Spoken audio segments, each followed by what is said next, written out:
Wendy, Hey, how we are did you? it very well. It must be early morning. Oh, well, it is kind of cool morning. It's the end of the day here. Yeah, I've been doing these, of course, out of my apartment, and they just started doing construction. So it's so Oh, loud. you're in your car? I'm in my car now. I love this. So Good, yeah, it was necessary, but it works. The internet connection is strong enough, so I'm excited about that. good.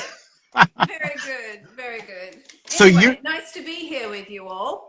it's so nice. I'm so excited about this. You're in Paris right now, Yeah, correct? I'm in Paris. Yeah. Okay. Is that where you permanently live? This is the home. Okay. Yes, it is. I have an apartment in New York City because my company, Iles Formula, is American. Right. I made it American. So we have a base in New York City, my husband and I, and it's just by sheer chance, in a way, that we left America 3 days before France got locked out of America. So we kind of arrived here, and I'm kind of thinking, oh gosh, thank goodness, because at least here we had a garden and New York was an apartment. Absolutely. No, it must be So, beautiful. yes, I can see Very all these cool. nice people joining in. Thank you so much for joining. There's someone from Tasmania, Australia. Hi, Liz.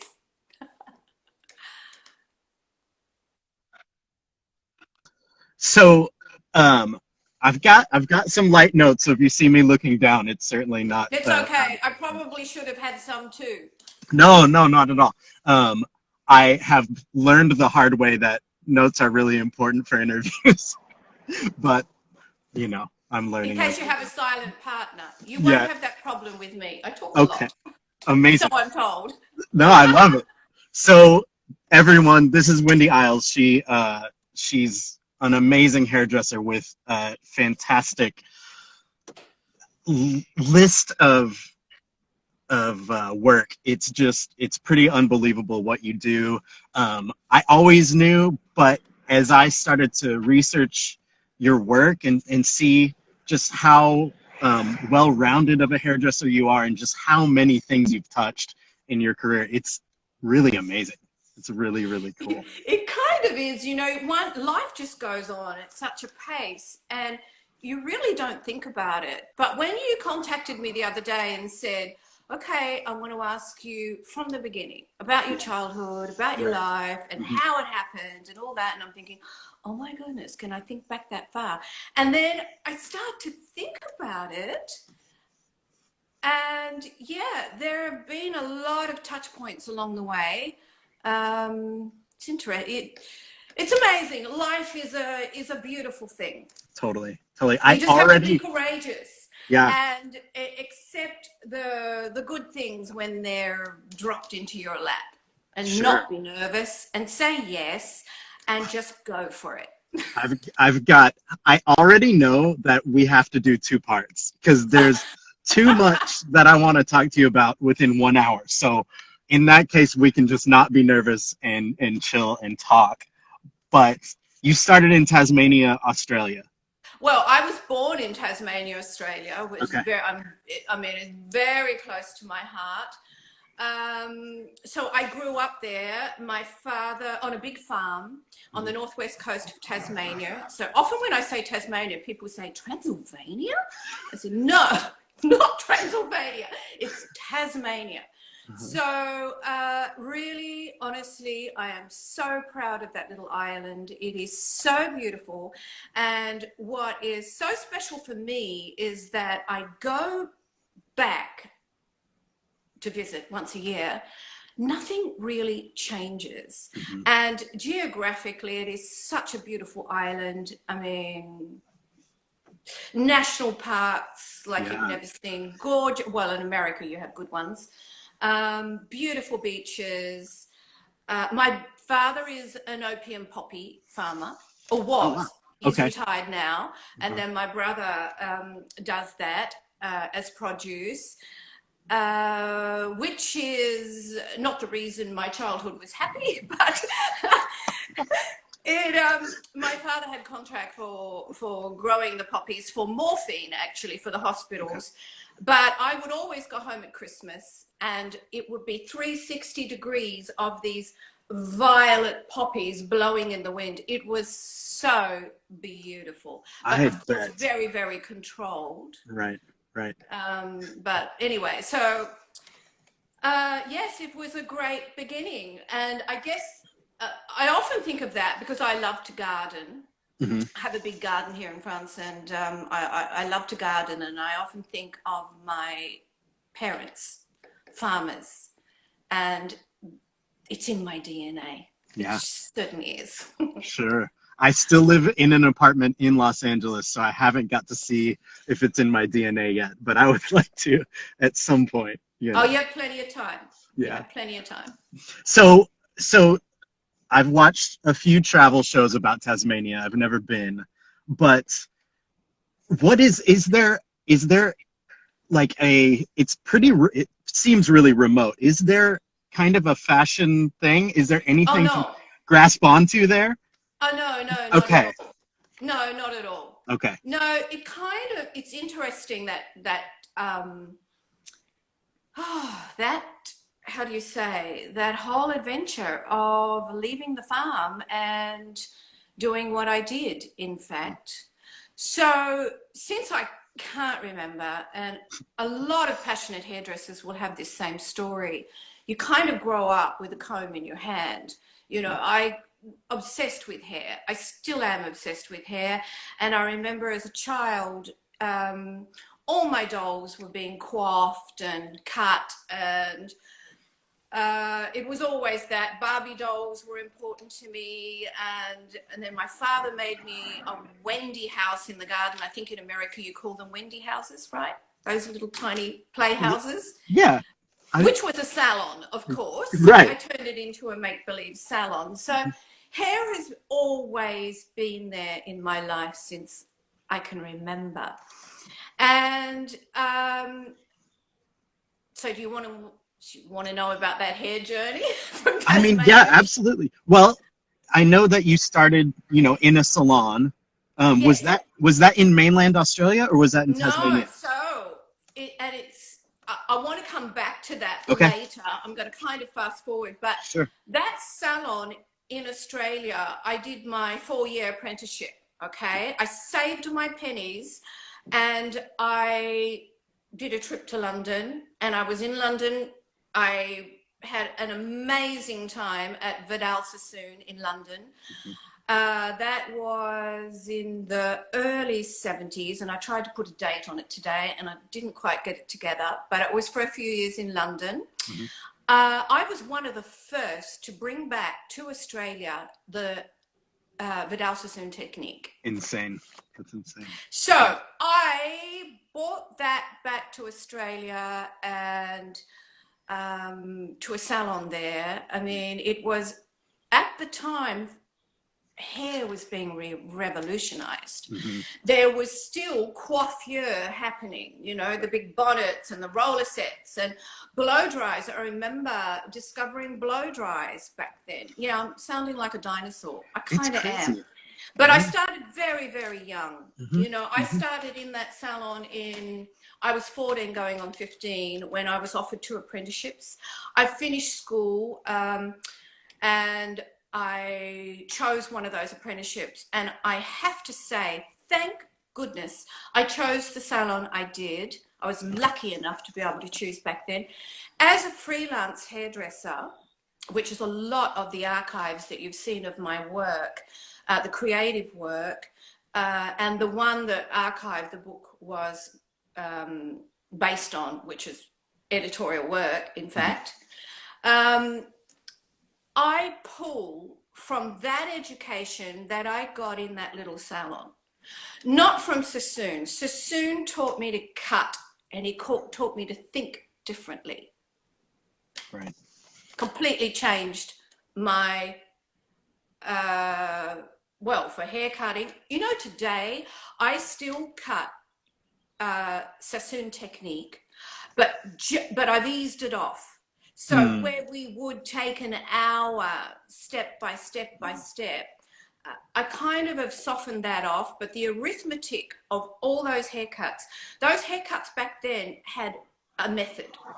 Everything was about numbers and a method, a way to cut. And those recipes, as I call them, are still very solid in my head today. I have just kind of eased them off to be a more modern look for today, but Right. the recipe is there. Sure. But I sidetracked then. But so most of the work I do is not about cutting. You know, I cut my celebrities' hair when they ask me to cut it. But most of my celebrities have long hair, and you know, I'm not doing asymmetric or anything really. It's basically just long, beautiful hair, layering sometimes. Maybe it's a bob. The rest of the time, especially with editorial work, you have to create, and you really need to know your hairdressing, and you really need to know your decades of hair within hairdressing. I'm not saying that you're repeating decades, but when you're on an editorial shoot, everybody usually follows hair. First you see the clothes, then if you're a brave enough hairdresser, you speak up first. And you say, well, I think we should transform this to that. We do this hair, we do that hair. And usually the makeup follows. Right. Right? Yeah. Hair has an enormous amount of power on a photo shoot. It can make or break a photo shoot, and it can turn an outfit into a certain direction. So it could be, you know, you could take, how do you say, you turn it, the hair really places it in a certain epoch or futuristic or past tense or urban or glam. It's usually the hair, the key that pulls that together. Really, maybe I'm saying that because I'm a hairdresser, but I really, really do believe that.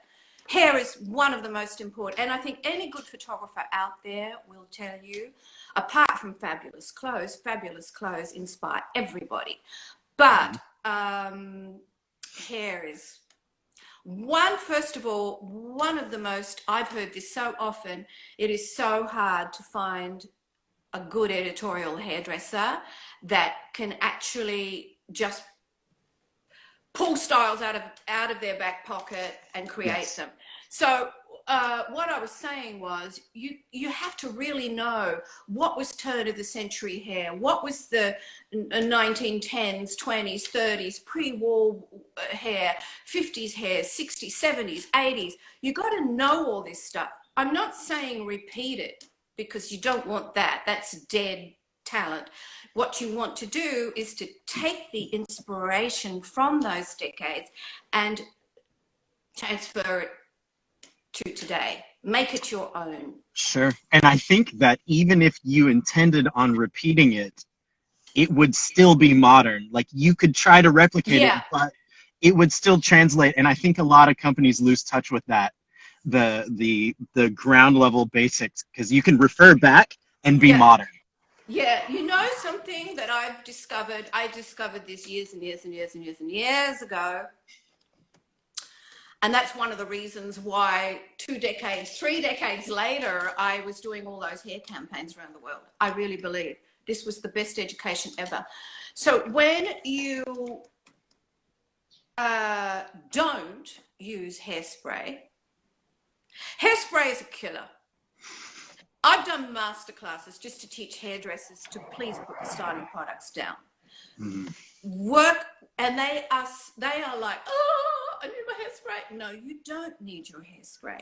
If you do your base perfectly, your hair will obey you. You will, I mean, in that book, Archive, there's a mohawk there. I did without hairspray. I did without gels. You just got to know what you're doing and believe in it. So I will, for example, never pass the base of a hairstyle to a junior to do.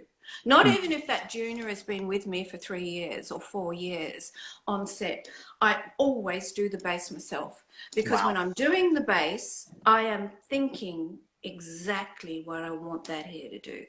So by the time I take the base out or drop it down or whatever I'm doing with it, that hair will obey me, because again, you're going back to arithmetic, you're going back to every single section, you know exactly where you want it to be or what you want it to do.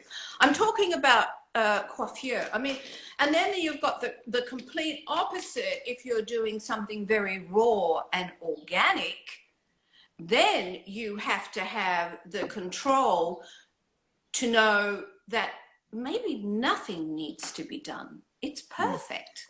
Mm-hmm. And that's another mistake that a lot of hairdressers make. They feel like they've got to touch and they end up losing it. Yep. So it's just that, but a lot of that comes with experience, actually. Sure. Yeah, absolutely. Man. Did I answer that question? I probably did full circle. Oh, what I wanted to say was, so what I wanted to say was that little salon back in Tasmania, right.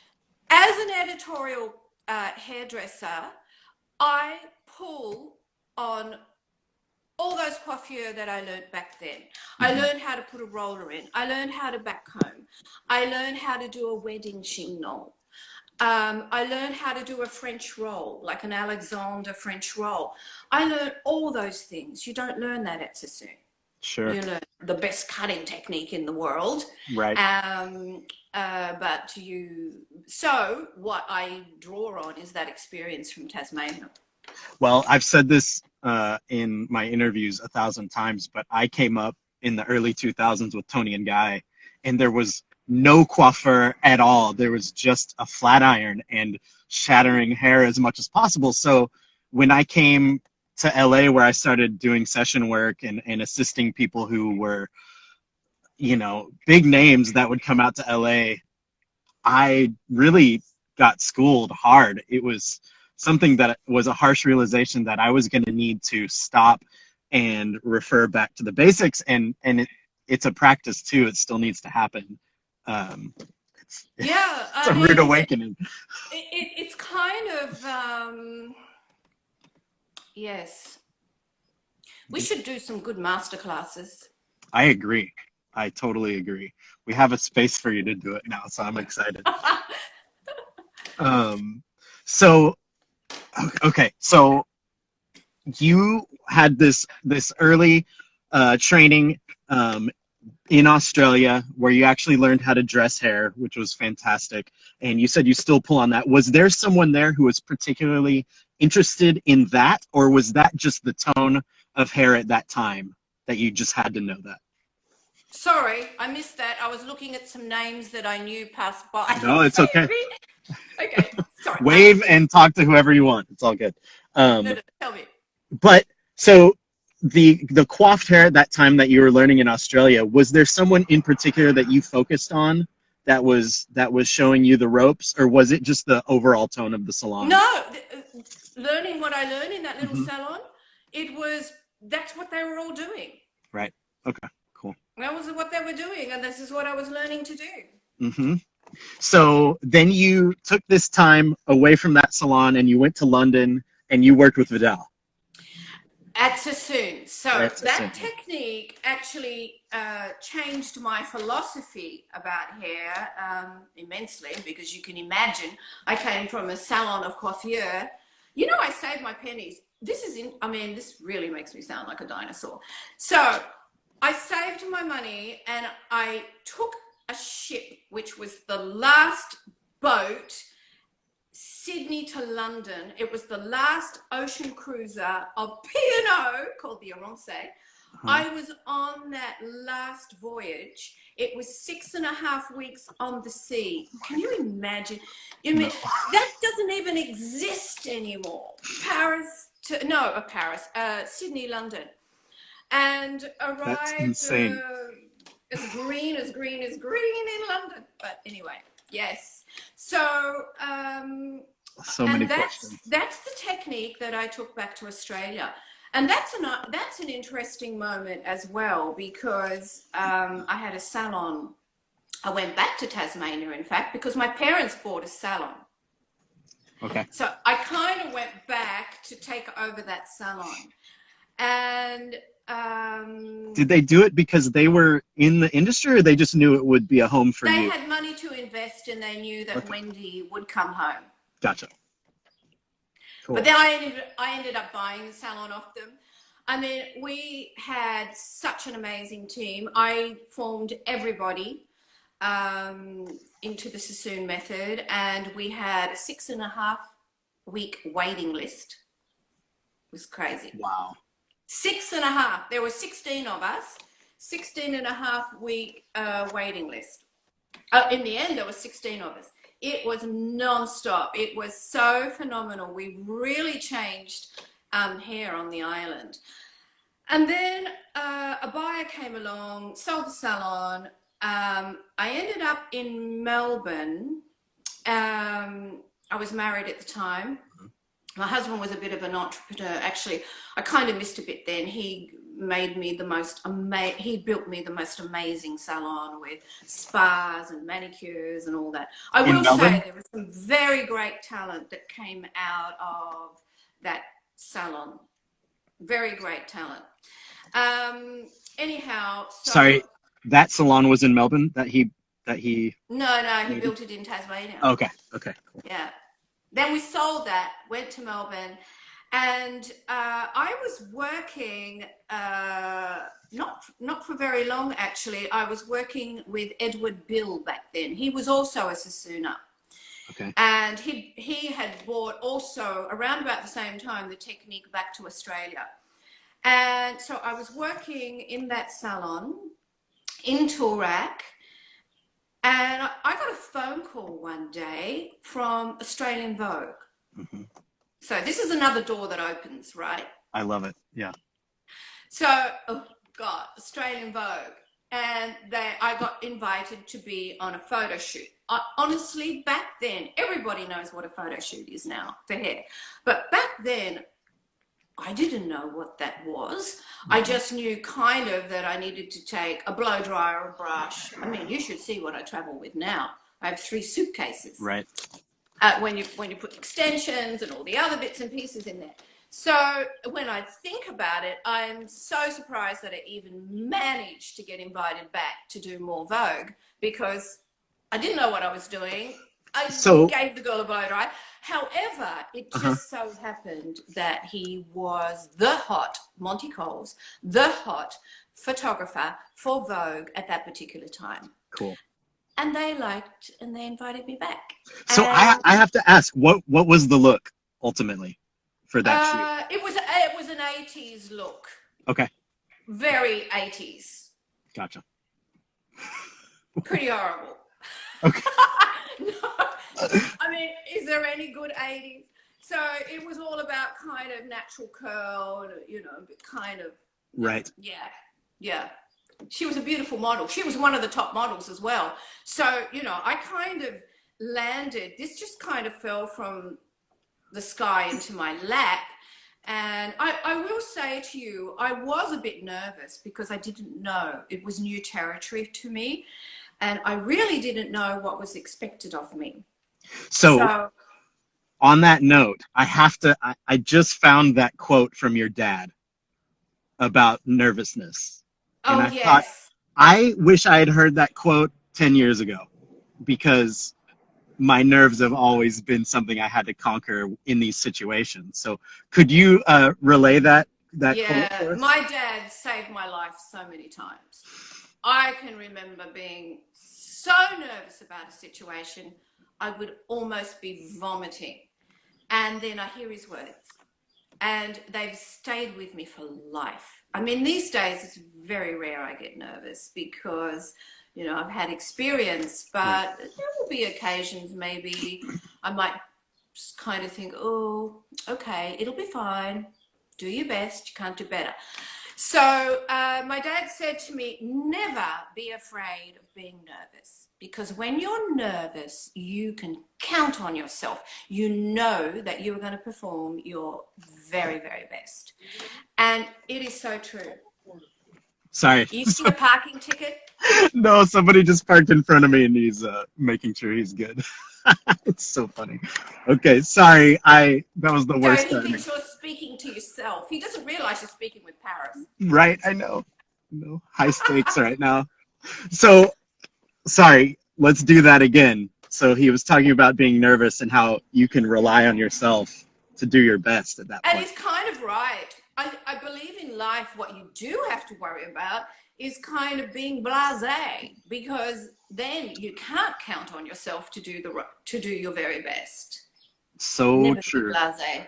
I think that that is incredibly important to, in a sense, at that point, lean into your nervousness. Like, embrace it. That'll probably keep your hands from shaking if you know that this signal from your body is a positive one. And also, I've tested and tried that so many times, and it calms me down. Awesome. That's so So good. I Go kind of Dad. know, I kind of know that it's going to be fine. I Right. remember it was just a couple of years ago, it was about 4 years ago, I had to go, I was flown to Germany to speak to influencers. I mean, influencers are pretty powerful. Mm-hmm. And, I'm not an influencer. And they had me on stage speaking to these influencers. And I was just like beside myself.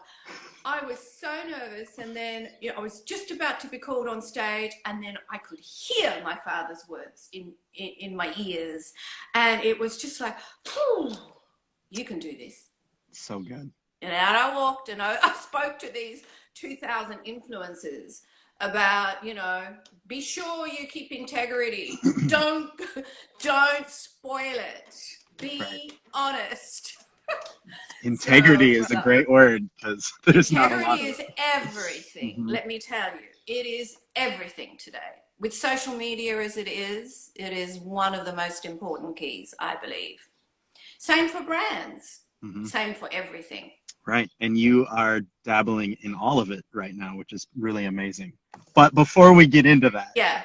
you rode the editorial train for a while before kind of your first like celebrity.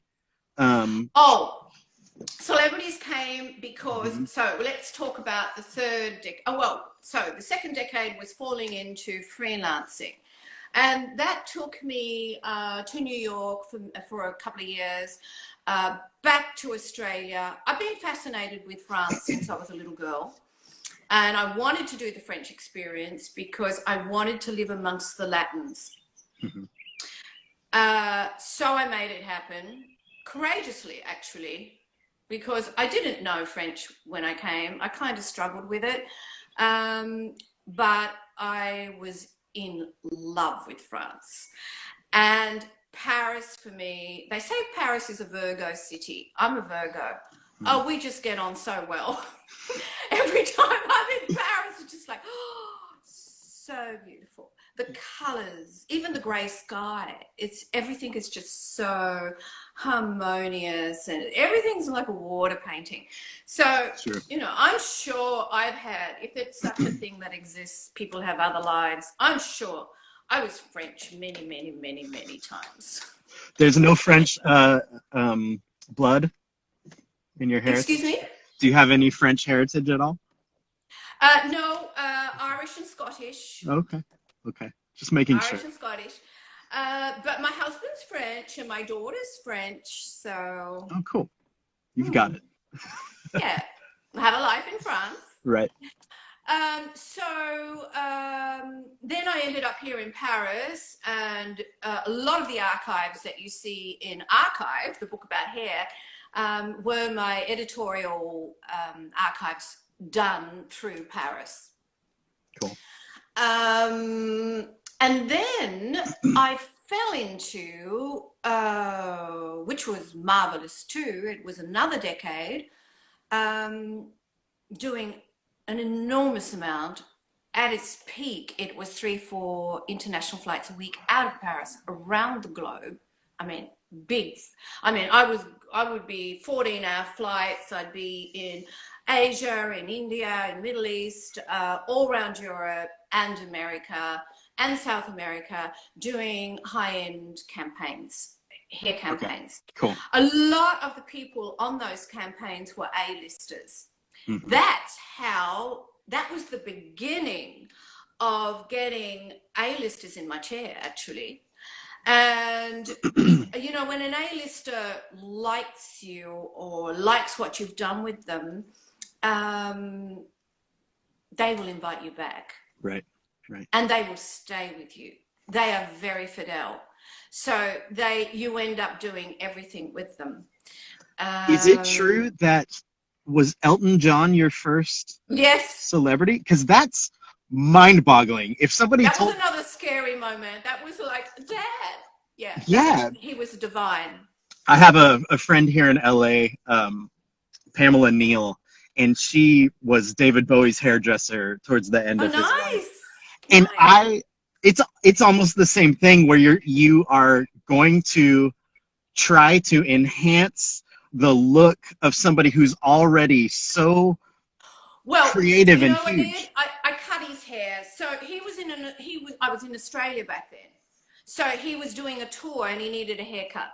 Mm-hmm. And so I cut his hair. Cool. Yeah, so I bet that but it was like, oh wow, this is, and there was another one actually. You guys probably don't even know who this is, but I remember. There was Cliff Richards. Do you remember Cliff Richards? No, Cliff? You don't know who he is. See, I really am a dinosaur. It's a musician? Pretty amazing for me. Cliff Richards. He was a musician? Yeah, he was a musician. Yeah, he was. Okay. Yeah. I think he was an actor too. I can't remember. After this interview, I'm going to look him up. I'll touch base with you. Yeah, exactly. Exactly. We're going back a long time. So you started getting these A-listers and traveling for them? So on these campaigns, I was getting the A-listers in the chair, and then they started to book me for other things. You know, this was the, say, the last, the decade before Iles Formula was that, in fact. So actresses, and they still kind of are, took over from where top models were and were endorsing an enormous amount of money campaigns. Right. Perfume, skincare, lingerie, aerobics, whatever, cars, you know. They were doing it all. So I kind of was very, very busy at that time doing all that. So that's how, and celebrities also, when they're very happy with something, like good news travels very fast inside Hollywood, as does, somebody knows Cliff. You know Cliff? Oh, yes. I should stop looking because then I get distracted. What were we talking about? I forgot it already.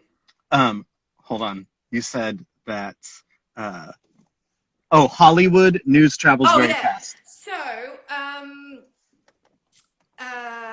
celebrities, when they love something, they'll talk about it. So good news goes through Hollywood as fast as bad news does. So you need to get it right. Right. Or you're dead forever. No pressure. So, and they're very, as I said, fidèle is a French word. I'm sorry, I said that before. They are very loyal. Gotcha. Okay.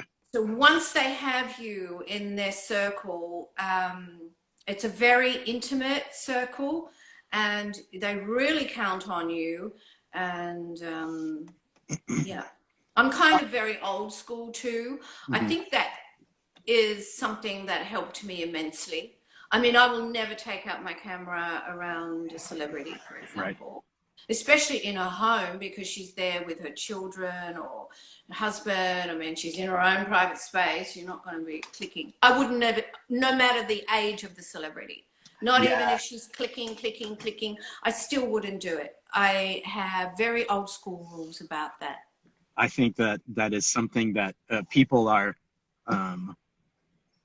people take the camera less seriously because it's never in everybody's hands, but on set, especially if you're assisting or you're planning to assist someone, it's very important just to, if there's any question in your head, just don't do it at all. Don't do it. Yeah. You're better with, you know, it's just a picture. What is it going to bring you? A couple of likes, maybe a couple of followers, just a picture. You can live without. Good advice. Did yours, so going from editorial and starting to get into the celebrity stuff, I imagine income changes. Did your style change too? Did it start to Well, evolve? yeah, hair Yeah. change because, you know, when you work with celebrities, it is about them and their wishes. Hmm. You know, I'm not going to go and give her a mohawk Right. or you know. So, and it's about them. They're the personage. So everything is about them. You can advise, and when they get to know you, they'll always ask for your advice. What would you like to do? Oh, there's the dress. What would you like? What do you think? You know, Sure. and then, you know, it becomes, you know, you speak about it. But to begin with, they know what they want. You're just there to deliver it. Hmm. In the beginning. Right. Right. Were you able to? Was that enough for you, or were you able to find ways to stay on the editorial side or stay sharp there as well? Well, it's really, really hard to say yes to editorial when you've got these whacking money jobs, Sure. you Absolutely. know. But at the same time, it's really, um, uh, it's really important to still be creative, Hmm. still be creative, and when you can get to do those editorials. Yes, I kind of it changed the how do you say that? So those celebrities, because they're so loyal and because they work so much, kind of ate up the entire agenda, Hmm. really. Sure. You have your other clients, Hmm. but the time they're all doing it, you have no real spare time for anything else. However, I found it a very, well, also, I'm more mature. I'm 20 years older now. I'm with these women. I've been in the business a long time, 30 years older, in doing hair. So the relationship was different. When you're working on editorials, you have a model in your chair and the model changes every day, and then the model goes off and you may see her again, but you may not. You know, it just depends. Or you may see her next month, or you may see her, you know, it's bad on it, or you may never see her again. With a celebrity, you're seeing her all the time. Hmm. So a relationship sets in, and I could go as far as saying a friendship sets in. Yeah. Sure. Absolutely. And this is very nice, and it's very, very different to have that level of workspace with a friend. But on saying that, still, I'm very old school. Even though I'm aware of that, I will always work like a professional. Right. You know, I always work with the white towel down. I always make sure that everything's ready for her to arrive. I will never be late. I will always clean up before I go. I always make sure she's taken care of. You kind of become more a nurturer when you're working with celebrities. It's They really count on you tremendously. sure. I've never gotten to the level where I would call celebrities my client necessarily, but I Right? have had to fill in for friends who Yeah. had them Well, as clients. remember also that they're the ones. I should tell you this story too, because my formulas, for example, it's because of my celebrities wanting to buy my products, and I couldn't deliver because I wasn't manufacturing. That Iles formula became a brand. Right. They were giving me 6 months, 12-month orders. There's a lot of royalty in there too, because I was doing royalty, as well as those celebrities. So I have a lot to be grateful that the first one sat in my chair, honestly. Right. I wouldn't have a brand today. Not that, you know, it was never my plan to have a hair brand ever. It takes an enormous amount of courage to do that. And however, I made those formulas for myself. Am I jumping forward now? No, go do your thing. No, because I'm thinking of the celebrities and I'm Sure. thinking, oh my God, I wouldn't have Iles formula if it wasn't them that was pushing me to buy these formulas, and I couldn't deliver it to them because I wasn't manufacturing. I was going in once a year to make up enough stocks for my own work. And I had none to spare. So to deliver it to them, I had to go into manufacturing. And that's what, you know, my signature box, the one with the 3 in it, the 1, 2, and 3, the beautiful box. That's why that got created, because they were giving me 6-month and year orders. So I went in, I found a manufacturer that would do, you know, take small orders. That was tough because number one, nobody knows who you are. Number two, you're coming along with formulas that are off the charts. They don't even know what those ingredients are. It was so hard for me to find a manufacturer that would even be bothered with me. And then I found a family brand, a family owned manufacturer that said, yeah, I'll make them up for you. And he did. And so each celebrity that made the order got 12 of those boxes, and that was their year's supply. Right. And I'm like, okay, well, it's done now. You know, it's done now. They've got it. I'll go in next Christmas and remake their orders for the year after. It was a no-brainer, actually. It was so easy when I thought about it. But then the rest is history. Salons started to hear about Iles formula. And department stores like Bergdorf Goodman and Neiman Marcus came knocking. So the rest is really a very beautiful story. And now I am president of Iles Formula. Yeah, and it's amazing. Yeah, it's really great. I think that those the box with the 3, I mean, it's a super easy sell too. It's just a beautiful presentation, and it's so effective. And I do believe, you know, it's interesting because we've all been locked down, right? All our salons globally have been shut down. We're a family business. We're a niche brand. Right. All those doors were closed. Our department stores are closed. Online, even Net-a-Porter was closed. Normally I should be having a heart attack, but it's interesting because I really kind of analysed this. It's really interesting because I have been so calm, and my husband too. And we talked about this the other night, and we worked out, well, I think it's quite obvious to me why I'm so calm. Things are changing. People are going to come out of this very changed. I think salons are going to be changed as well. And the way people shop, I think department stores are going to change as well. And I know that Iles formula is 6 high-performance SKU. There's no noise around this brand. It's just sheer high performance. It's kind of a no-brainer. It is the easiest thing in the world to take into a salon if you're a chosen one, because I'm very fussy where I put it. Sure. We're in the right place at the right time. So I'm calm because my intuition tells me Iles formula is the perfect brand for now. Certainly is. It's a breath of fresh air. Right. Well, the simplicity is fantastic. Me coming up with Tony and Guy and TG, I had product shoved down my throat constantly, which left a bad taste in my mouth, no pun intended. But I appreciate it when SKUs are small, because everybody will more and more and more.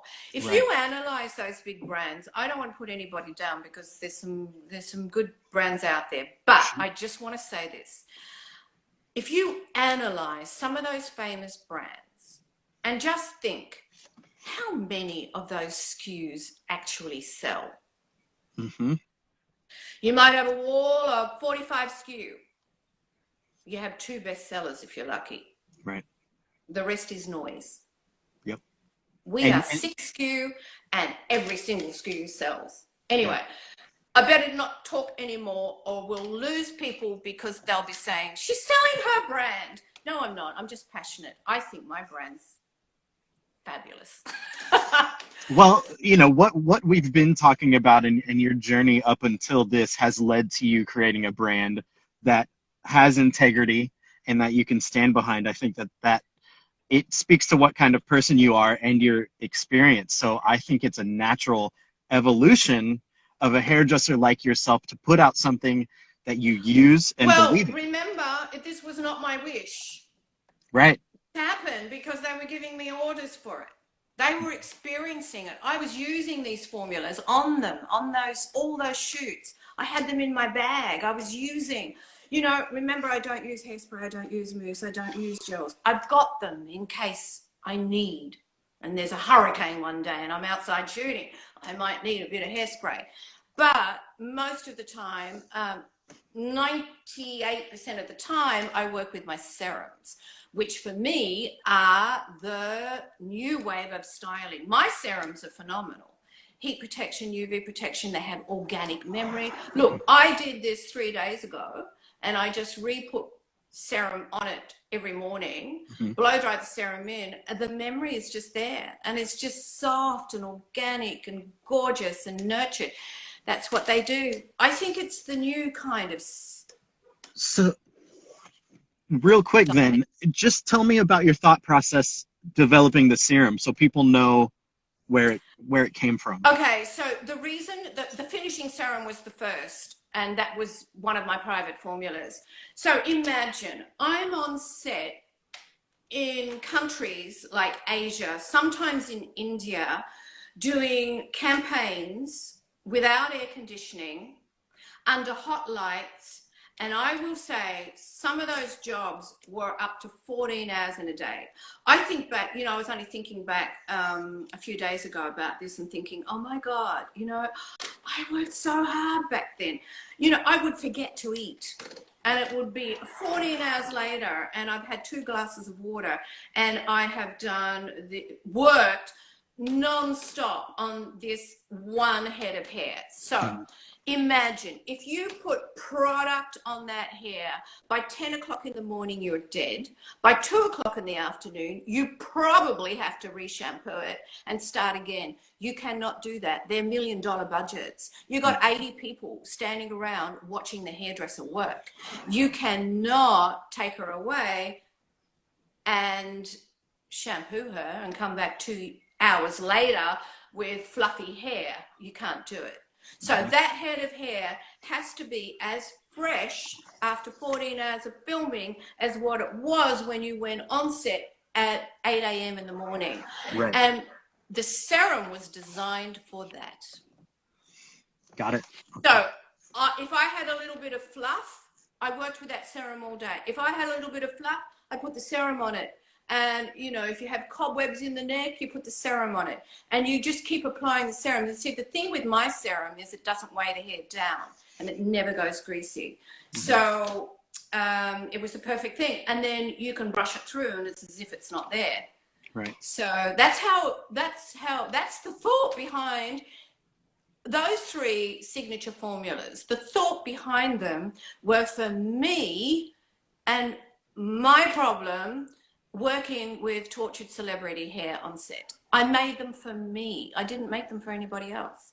Right. I made them for my job and what I had to execute and deliver, which was sumptuous, gorgeous, nurtured hair. Right, right. Which is very much your style. I think, you know, that's what you see a lot. You know, it's interesting because if you give me, maybe a lot of my archives, you see that. But if you give me the option to do something, I probably want to do something very raw. Okay. Give me an example. Give you an example. I'm very good at, I think, when a model walks in, I can access her hair immediately and know that I must not touch it. Mm-hmm. because it just has the right accidents in it. Right. And that's kind of experience too, knowing that. And it's also that is more difficult to actually execute than doing a whole hairstyle. Yeah. Because, you know, it's very tempting to think, oh, maybe that accident there's not right. Or maybe I should, the moment you start touching something that looks good or looks like an accident, then you've lost it. You'll never get it back. Right. I don't know if that makes sense. No, it totally makes sense. It totally makes sense. I mean, That's probably the hardest thing to do. sure. Sure. It's very hard to create something that looks like it just happened to. Yeah, That's exactly. maybe the second hardest thing to do. True. Yeah. Well, that's fantastic. I have many more questions about your journey, but I think right now is a good natural place to stop before we get cut off by Instagram. But Oh, really? It's gone already. You're right. yeah, it's gonna come quick. I was interviewing somebody the other day, and it just cut off. Yeah, it was not a good. I saw that. You did actually. We do have to come back to this because I was watching a part of that. I've kind of come in where you were both speaking about there's not many women hairdressers out there. Totally. Okay, I with heard Michael that. Gordon. I thought about it until now, and Right. I really want to answer that. Okay. Do you think I'm going to get cut off? I think we have maybe 5 minutes. Okay, that's hard for me, but I'm going to say it. Say it, please, and we can come back to it. So there are some amazing women hairdressers out there, and I've crossed many of them in my years. Mm-hmm. However, a lot of women do have an agenda, or we're on a time clock. If you want to have babies, you kind of have to take time out. Right. And I believe, like me, for example, I took 10 years, those editorial years, actually, when I was working, I didn't take 10 years off, but my baby was born and I decided not to do any international trips. I stayed and only worked in Paris until my daughter was 10. So, you know, you need, if you're going to have a child, and any woman out, any hairdresser out, any woman out there will know exactly what I'm saying, and especially the hairdressers, because this is what we're discussing right now. Why are there not so many women hairdressers out there still standing? It's because we are on that time clock, and children come into our life, and then you dedicate your time to your children, and then it's not always easy to get back in to your work. Sure. And especially in the fashion business, you know, takes a lot of juggling. And I was lucky because my second husband, Jack, who is now the CEO of Iles Formula, he absolutely believed in me. And when our daughter was 10, he kind of was the one that stayed around our daughter, and that is when the celebrities came in and all those travels. Wow. And he gave me every encouragement to go and do these jobs, which I did, which opened up a whole new career for me. But up until that point, I was driving to Paris every day, coming home, and yeah. So I kind of think that's got something to do with your answer. Did you think about that? I have thought about that with hair in general. With being a hairdresser, whether you're in the salon or on set, that is definitely a factor. I think that some of the absolute best hairdressers out there are women. They have a touch and an approach that is different than a guy does a lot of times. And I think that's something I wanted to bring up too, how, yeah, I agree. It's different. There's something very sensual for a woman to have a man touch her and work with her hair. I get it. Look at all the TV publicities. Do you ever see a woman doing a woman's hair? It's always a guy behind the beautiful woman doing her hair. There is that seduction exchange. But women, I think, I don't want to say the wrong thing, but they're good with coiffure, I believe. Yeah, sure. I don't know. I don't want to hurt. I mean, there's a lot of great guy No, no, hairdressers no. out there that I just love.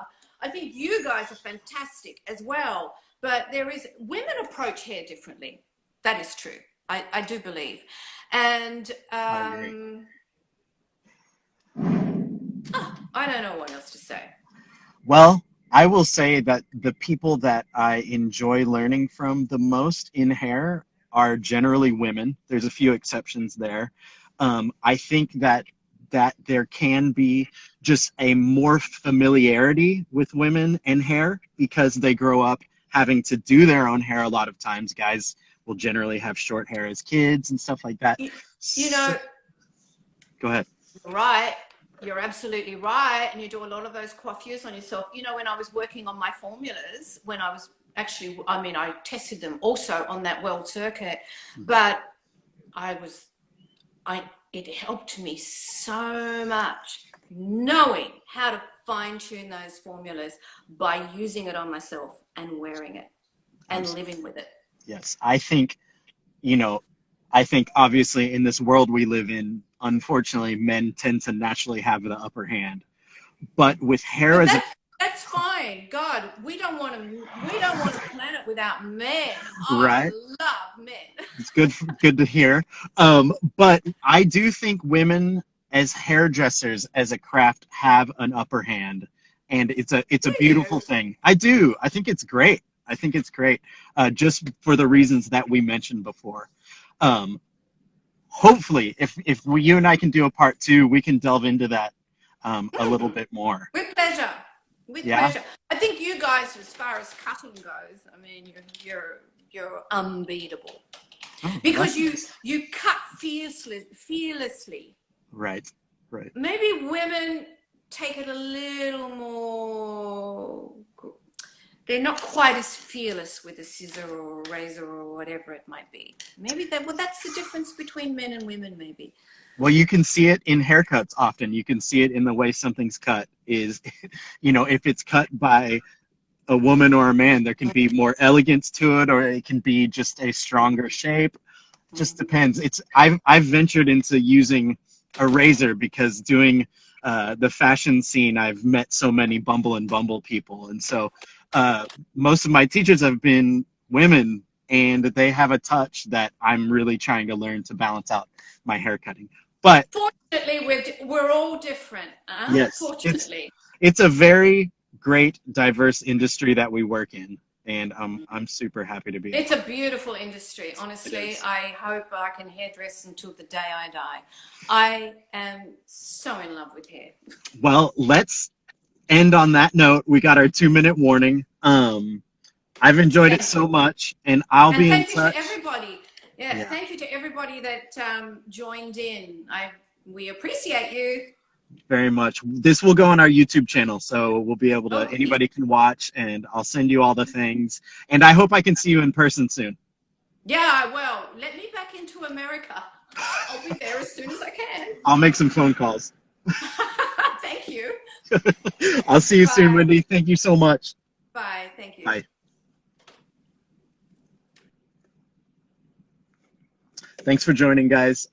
We are interviewing Tina Outen on Friday at noon, I believe, and I'm super excited. Wendy was great. Obviously, check out Iles Formula if you haven't. Check out her book. She is just amazing. So thanks for joining me in my car. Hopefully I can do it the normal way next time. See you guys soon.